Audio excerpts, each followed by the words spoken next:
Bonjour, ici Sébastien d'actualité-dvd.com et aujourd'hui je vais vous parler du coffret Perdu dans l'espace, version française de Lost in Space de Complete Series en édition Blu-ray. C'est avec Guy Williams, June Lockhart, Mark Goddard, Martha Kristen, Bill Mummy, Angela Cartwright et Jonathan Harris. C'est un coffret distribué par 28th Century Fox et sorti en magasin le 15 septembre 2015. Cette année, la série célèbre son 50e anniversaire avec une édition qui risque de plaire aux fans. Pour ceux qui ne connaîtraient pas la série, mais l'histoire se passe dans le futur en 1997 si on considère la date originale de diffusion. Donc, à cette époque, la Terre est surpeuplée. La famille Robinson est alors envoyée dans l'espace à bord de Jupiter 2 pour fonder une colonie dans le système Alpha Centauri. Donc, mais le docteur Zachary Smith sabote le robot du vaisseau en lui donnant l'ordre de détruire les Robinson pendant le trajet. Pendant un concours de circonstances, Smith se retrouve prisonnier de Jupiter 2. Le robot s'active comme prévu, mais la famille arrive à le stopper. Il se retrouve alors perdu dans l'espace. Lost in Space est une série qui a évolué au cours de ces trois saisons. La première, en noir et blanc, se prend vraiment au sérieux si on ne prend pas en compte les contraintes budgétaires reliées aux costumes et aux décors. Après avoir survécu au sabotage du vaisseau, ils vont arriver sur une planète étrange où ils vont passer toute la saison. Avec la seconde saison va arriver la couleur et aussi des rivaux télévisuels avec Batman et Adam West dans le rôle titre et bien sûr Star Trek qui est un rival direct. Ces séries vont avoir un impact sur l'évolution de Lost in Space.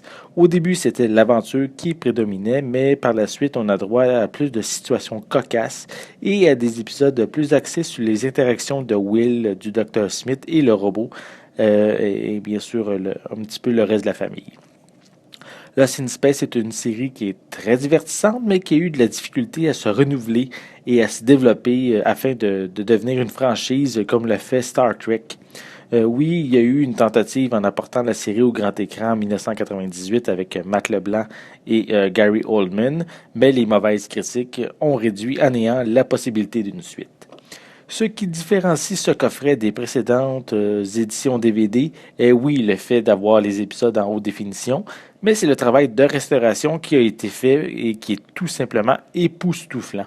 Il est facile de voir le travail de restauration qui a été fait via une bande-annonce que Fox a mis en ligne. Vous pouvez voir cette bande-annonce sur la fiche du film sur mon site actualité-dvd.com.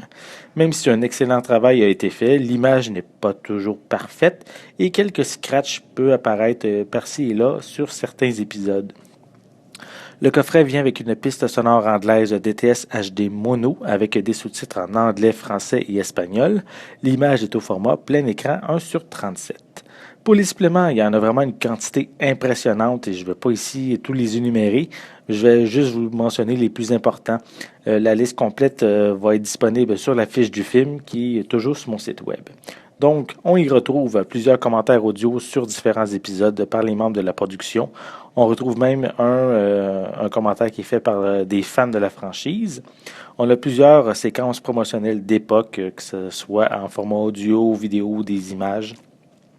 On a des vidéos filmées pendant le tournage. On a plusieurs épisodes où on retrouve deux versions. La première dit régulière, celle qui était diffusée, qui est disponible plutôt sur le DVD, sur le Blu-ray, pardon. Et on a également la seconde qui inclut les commerciaux d'époque comme lors de leur diffusion originale à la télé. On a également l'épisode pilote No Place to Hide, qui est en version courte et en version longue. On a un documentaire biographique à propos de Jonathan Harris, alias Dr. Smith. On a également un épilogue pour Lost in Space, qui permet d'avoir une conclusion à la série qui avait été annulée après la troisième saison. C'est une table ronde avec Bill Mummy afin de faire une mise à jour de la famille Robinson. C'est quand même un épilogue très intéressant qui dure 1h30. On retrouve également l'épisode Condemned in Space qui est présenté en panoramique 1/78 avec un son remixé en 5.1. Lost in Space, le spécial animé qu'il y a eu à la télévision. On a un documentaire de 1995 à propos du producteur Irwin Allen. On a des nouvelles entrevues avec certaines personnes et acteurs qui gravitent autour de la série. On a une courte entrevue avec Irwin Allen pour le 20e anniversaire de la série. On a un hommage à Dick Tuffield. On a également des galeries d'images. On a plusieurs extraits qui présentent divers effets spéciaux provenant de la série. En plus, on retrouve des cartes descriptives des personnages principaux de la série qui sont inclus dans le coffret, ainsi qu'un livre contenant le script de l'épisode de Reluctant Stowaway. Si vous êtes un fan de la franchise, vous ne pouvez pas demander mieux comme coffret. La production a attendu le 50e anniversaire pour nous offrir une édition Blu-ray avec une image en haute définition qui a été magnifiquement restaurée. De plus, la quantité phénoménale de suppléments vont rassasier votre désir d'en savoir davantage sur les acteurs et la série en général. C'est vraiment un must à ajouter à votre collection. C'était Sébastien, merci et bon visionnement.